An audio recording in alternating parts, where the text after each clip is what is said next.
Сайн уу манайхан? 2001 оны 9 сарын 11-нд Америкийн Нью-Йорк хотод байрлах дэлхийн худалдааны 2 өндөр барилгыг алан ядагчид мөргөн энэ өдөр нийтдээ 3,000 гаруй хүн амь насаа алдаж дэлхийн түүхэнд маш томоор бичигдэж үлдсэн хар өдөр тохиолсон билээ.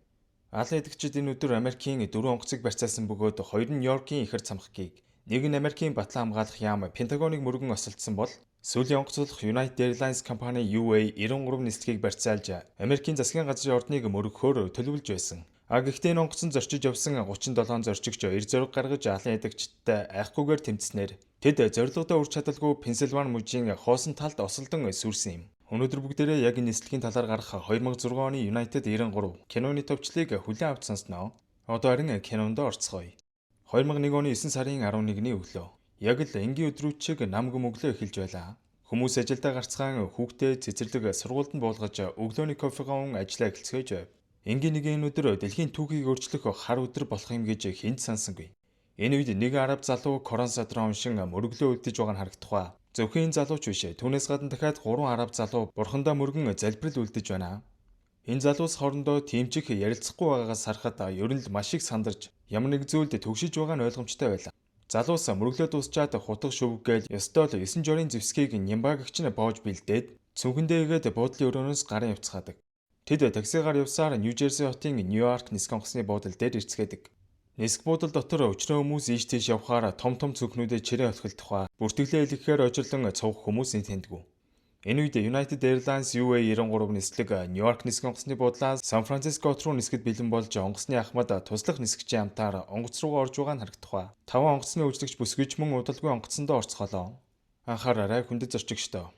Нью-Йоркаас Сан Францискогийн чиглэлд нисэх UA93 нислэгийн бүртгэл эхэллээ гэж зарлагтай зэрэгцэн Саед Ал-Гамди, Ахмед Ал-Нами, Жиад Зара гэх энэ дөрвөн террорист дурак цүнх чимдаанаа өгж бүртгэлээ илгээж эхэлдэг.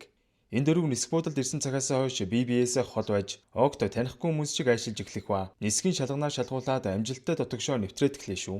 За ингээд онгоцон суугийнхаа өмнө ойролцоох сандал дээр дувдуугаа сууцгаах ба тэдний нэг болох Жарид эхнэрлүүгээ залган хайртай шүү гэж хэлэх бөгөөд мань нөхөр хэдий алан ядагч гэсэн хүн шүү дээ. Гэхдээ буруу шашнаар толгоогоо угаалгаж итгэл үнэмшлийнхээ төлөө хүний амийг хагаргаж болсон аратан.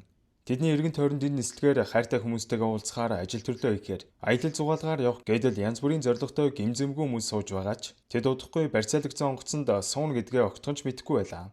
Энэ үед дүрс шилжин Нью-Йорк хотын нислэгийн ялтын төв бидэнд харагдах ба тэдний дарга өчигдөрхөн шагнуулсан учраас ажилтнууд нь түүнд баяр хүргэн манай агарын зам өнөөдөр жоохон ачаалттай байна. Бусдаар ямар ч асуудал алгаа дарга гэж өглөөний мэдээгээ өгснөөр тэдний ажил эхэлж байлаа.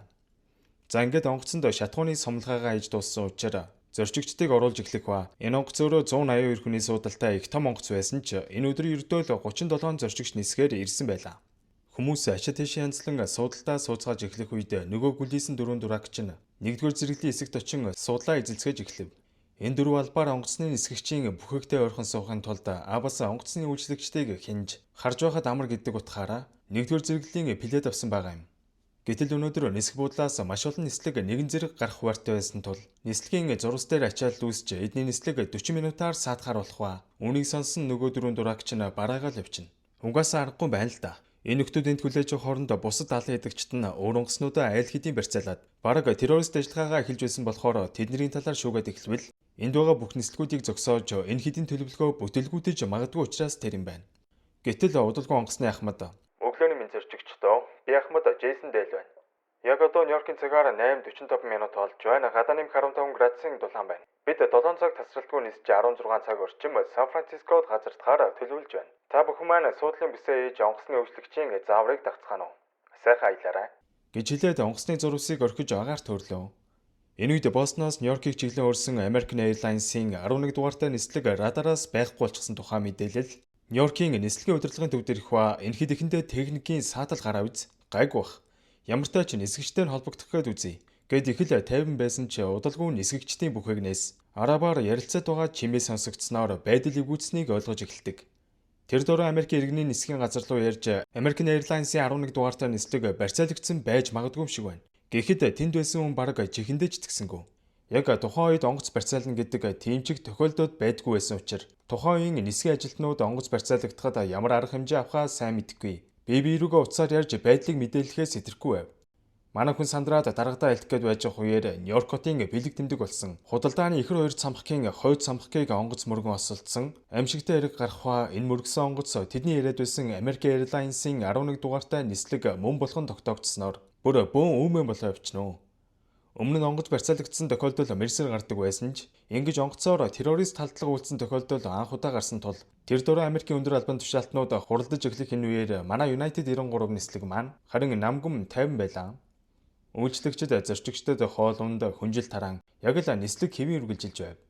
Энэ үед Алнами Жарид дээр очин арабаар ярьж эхлэх ба бүгдээрээ ажиллагаагаа эхлэе гэж хэлэхэд өнөөх нь жоохон хүлээ. Гэсэн боловч тэр хүлээхийг хүссэнгүй. Нүгөө эдрүүгээ эргэж хараад одоо эхэлцгээе гэсэн дохио өгөхөд Аznavi гар тэшнээс ямар нэгэн зүйл сугалж аваад 0 орж байгаа нь харагданаа. За ингээд 0-д гар бөмбөгөө угсаж эхлэх ба таад маань гайхчихж магадгүй те. Тэсрэг бөмбөг ингээд аваад орчиж болж байгаа мó гэд тухайн үед зөвхөн Америкч гэлтгүй дэлхийн улс орнуудын нисгийн аюулгүй байдал маш сул байсан үе. Тийм болохоор энэ террористууд хутга шөвөг тэсрэг бөмбөг асуудалгүй явж онгоц руу орсон байгаа шүү. Бүгдээр энэ талаар киноныхаа төгсгөлд ярьцгаая. За тэгээд нөгөө нөхөр чинь тэсрэг бөмбөгөө бэлтжээд биендээ зүүн цамцныхаа дотор нуудаг. Энэ үед дүрсэлгдэн Бостоноос Лос Анжелесыг чиглэн нисж байсан United Airlines 175 дугаартай нислэг гэнэт чиглэлээ өөрчлөн маш хурдтай Нью-Йоркийг чиглэн нисж эхлэхийг харсан удирдлагын төвийн ажилчид UA 175 яагаад чиглэлээ өөрчилж өв? Хурдаас UA 175 сонсож гинүү? Гэгчлэн холбогдох гэж оролдсон ч онгоцноос ямар ч хариу байсангүй. Нью-Йоркийг чиглэн асар хурдтай ниссээр л байв. Эднэр бүр шоконд орж энэ тухай дахиад удирдлага руугаа хэлж байх энэ үед UA 175 нислэг хоёр ихэр цамхгийн хойд цамхгийг нь мөргөж орхих ба энэ үед Америк даяараа энэ бүх зүйл санаандгүй осол биш зохион байгуулалттай террорист халдлага байна гэдгийг ойлгон тэр дороо маш хурдтай арга хэмжээнүүдийг авч эхлэхээс өөр аргагүй байлаа. За ингээд Америк даяар хөөхөр бэлдэж байсан бүх нислэгүүдийг зогсон. Агаарт нисж байсан онгоцнуудыг яаралтай газар дахь тушаал өгж эхлэх ба Америкийн цэргийн онгоцнууд Нью-Йоркийн агаарын зайг хамгаалж эхлэв. За энэ үед нөгөө 0 орсон гарч нь гарч ирээд бусадтай дохио өгөн онгоц хөөрснөөс 46 минутын дараа алан идэх ажиллагаагаа эхлүүлэх ба нэг нь онгоцны үйлчлэгчийг хутгалахад нөгөөх нь цамцаа тайлан тэсрэг бөмбөгтэй байгаагаа харуулхад тэнд байсан зорчигчид орилол явчлаа. Энэ бүх үйл явдал 1-р зэрэглэлийн хэсэгт болж байгаа болохоор энгийн зэрэглэлд сууж буй хүмүүс ихэндээ юу ч ойлгохгүй гайхсан байдалтай байх ба энэ хүмүүс бүгдээрээ л аимшигын террорист халдлага Нью-Йоркод болж буй талаар юу ч мэдэхгүй байгаа шүү дээ. За ингээд алын ядагчид ахлах онгоцны үйлчлэгчийн хоолойд хутаг тулган онгоцны бүхээгийг онгойлгохыг шаардаж эхлэх үед туслах нисгэгч нь хаалгаа бага зэрэг онгойлгосон боловч нөгөөд чинь орж шашгачаан орж ирээд хоёр нисгэгчийг тэр дор нь хутгалан зэрлэгээр хөнөөж орхих ба Жарид онгоцны удирдлагыг аван жолоодож эхэлдэг. Жарид Ливан гаралтай хүн бөгөөд насаараа шахуу Германд амьдарч барууны боловсрол эзэмсэн нэгэн бөгөөд Германд байхдаа нисгийн сургуультанд сууж нисгэгч болсон юм байна л да. Магадгүй анзаарвал энэ дөрвөөсөө хамгийн их эргэлзэж тэнэгэлзэж байсан нь энэ жираад байгаа байхгүй юу? Ялтчгүй хийх гэж байгаа зүйлдээ төөрөлдөж маш буруу зүйл хийж байна гэдгээ нэлээд сайн мэдж байсан ч одоо нэгэнт бүх зүйл оройтсон байлаа. За энэ үед нислэгийн удирдлагын төвийн дэлгэцэнд United 93 харагдхаа байлж нисгэгчтэй холбогдох гэж оролдсон ч онгоцноос нь асар их орлон ашигараан хоёр залуу арабаар ярих чимээ сонсогдсноор тэд дахин нэг онгоцоо барьцаалуулснаа олж мэдэн ухаан алдаж унах шахнав. За энэ үед нөгөө хоёр нь онгоцон дотор явж миний хийснийг хийхгүй бол та нарыг бүгдийг чинь ална. Гэх зэргээр зорчигчдыг айлхан сүрдүүлж эхлэх ба тэнд байгаа хүмүүс бүгд юу болоод байгааг ойлгох зөхөөгүй сандран маш их айж байлаа. Бусад алын эдгчид байгаа амжилттай сөнөөсөн тухай мессежийг нөгөө хоёр чинь аваад одоо бидэл үлдлээ. Гээд Вашингтоныг чиглэн хурдаа улам нэмнэ. Энэ үед бол Батлан хамгаалахын цэргийн онгоц илгээе гэсэн санал гаргасан ч ерөнхийлөгч Батлан хамгаалахын сайдаас зөвшөөрөл өгөхгүй байсан тул юу ч хийж чадахгүй байдаг. Тэдний онгоц байгаа чиглэн доошилж эхлэх үед ашгүй утасны сүлжээ орж тэнд байсан хүмүүс гэр орон руугаа нууцаар залгацгаан худалдааны ихэр хоёр цамхгийг террористууд онгоцоор сөнөн амиа золиосон тухай аимшигтай мэдээг олж сонсоод бие-биедээ жиг жугхийн энэ талаар мэдээлэл тарааж өгөх ба энэ хитчгсэн эндээс амьд гарахгүй байна гэдгээ ойлгон зарим нь ар гэрийнхэн рүүгээ ярин маш их хайртаг айлан сүлийн дуудлагаа хийж байгаа нь үнэхээр зүрх зүсэм харагддаг. Энэ үед онгоцны үйлчлэгчдийн нэг нь хоёр нисгэгч хоёулаа өгсөн байхыг хараад энэ талаар бусадтай хэлж байхыг сонссон нэг зорчигч залуу энд зүгээр суугаад өгч байснаас энэ нөхдүүдтэй нэгийг алдцаад өгсөн дээр гэж шийдэн тэнд байх хэсэг залуусыг цуглуулад энэ нөхдүүд онгоцороо ямар нэгэн зүйл мөргөж амиа золиослох гэж байгаа галзуу нөхдүүд бололтой. Таад сонсоо үстэй. Нью-Йоркд бөө юм болж байгаа гэж байна. Бүгдээрээ энд ингэж суугаад байвал удахгүй осолд орцгоож өгнө. Ядч л онгоцны бүхээг рүү орж энэ нөхдүүдтэй нэгийг үзэлцээд дуусъя гэж уриалаад энэ хэд гартаа таарсан зүйлсээ барин дайрахад бэлдэж эхлэх үеэр онгоцны коридорт байсан хоёр Бүхээгт байгаа өр дээр очиж энд байгаа хүмүүс нийлээд бидэрлүүд арих гээд байх шиг байна. Яах вэ? Гэхэд Жарид яаж игээд надуулыг аргалаад үжи. Одоо 20 минутын дараа байгаа онлоо гэж хэлээд явуулах онгоцны урдыг улам нэмж эхэлдэг. Энэ үед нөгөө хоёр дураагч нь зорчигчдыг алан хядна гэж өрлөн хүмүүсийг айлгсаар байх ба өөрсдөд нь ойртвол бөмбөг тэслэнэ гэж занл хийлж байсан ч манай нөгөө хэдэн залуус гартаа таарлцснаа барин энэ хоёр руу шууд дайраад ёстой алдаж эхэллээ. Хаасайгүй орилон ашгараан цус үсэрж бөөөн болж эхлэх үед манай зорчигчид улам хүч төрөн мань хоёр нөхрийг өстой цус нүчтэй нь холио аячлаа. Гэтэл эднэрийн зүүсэн байсан тэсрэх бөмбөг хуурамч байсныг олж мэдээд бүр дургуун хөрч онгоцны бүхээг рүү орох гэсэн боловч хаалгаа мэдээж нээхгүй штэ. Жарид зорчигчдыг сэгсхийн тулд онгоцоо дээж доош болгож байсан ч тэд зогссонгүй.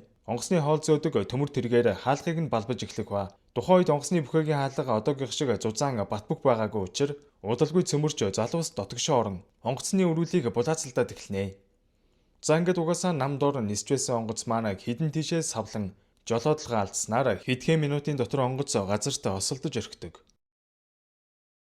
Тэд Пенсильвани мужийн Шанксвилл хэмээх хөнгүү задгаа талбайд осолдсон бөгөөд тэдний бай болох Вашингтоны засгийн газрын ордноос 200 милийн зайд буюу 18 минутын зайд осолдсон байгаа. Энэ нислэгт байсан 33 зорчигч 4 халан эдэгч нисэх багийн 7 гишүүн бүгд газар дээр амнасаа алдсан. Хэрвээ зорчигчид зориг гаргаж эднэртэй алдсаагүй бол 18 минутын дараа тэд зорьсондоо үрж Америкийн нийслэл хотод байрлах засгийн газрын ордныг мөргөн осолдож дахиад хэдэн зуун хүний амнаас эрсдэг байлаа.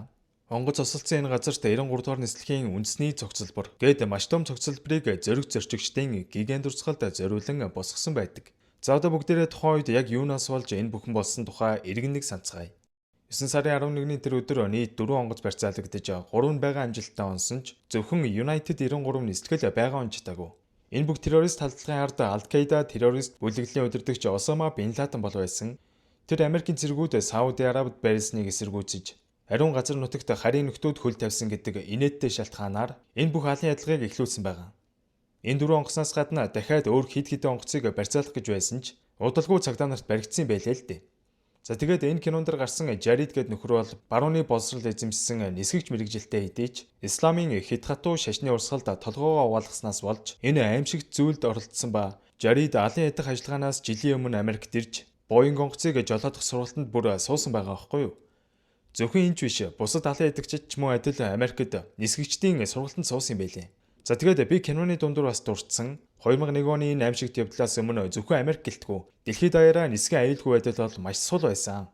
10 см-аас жижиг утга биедээ авч орохыг зөвшөөрдөг байсан гэж бод. Тэр үед компьютер гутал зэргийг тайлж шалгадаггүй байсан ба алын эдэгчид металл илрүүлэгчээр орохдоо зарим нь дугарсан ч хамгаалтын ажилтнууд гар төхөөрөмжөөр шалгасан болоод оруулсан байдаг. За бас нэг том дутагдал бол онгоцны хаалга одоогийнх шиг батбөх байгаагүй. Тийм ч учраас онгоцыг барьцаалж бүхээг рүү нэвтрэх бол үнэхээр амархан байсан гэдэг. За ингээд 9 сарын 11-ний халдлагын дараачаас дэлхийд даяар иргэний нисхийн байгууллагууд маш чанга дүрм журамтай болсон ба Америкт TSA хэмээх маш том хамгаалтын байгууллагыг байгуулсан. За тэгээд дэлхийд даяар онгоц үйлдвэрлэгч компаниуд бүхээгийн хаалгыг маш бат бөх хизээч эвдэлж орохооргүй ган төмрөөр хийдэг болсон ба дийлэх нислэгт агаарын маршал гээд энгийн уцтай зэвсгэлсэн тусгай ажилтнууд энгийн зорчигчийн дүрээр нисдэг болсон гээд маш чухал өөрчлөлтүүд гарсан. Тийм ч учраас 9 сарын 11-ээс хойш онгоцны бүхээг рүү дайран орж онгоц барьцаасан тохиолдол нэгж гараагүй. Даан чарамсалтай нь сэтгцийн өвчтөй нисгэгчид өөрсдөө онгоцоо осолдуулж зорчигчдоо хөнөөсөн хэрэг бол хэд гарсан. За энэ хүртэл үзсэн та бүхэнд маш их баярлалаа. Удахгүй дараагийн бичлэгээрээ эргэн уулзцгаая guys.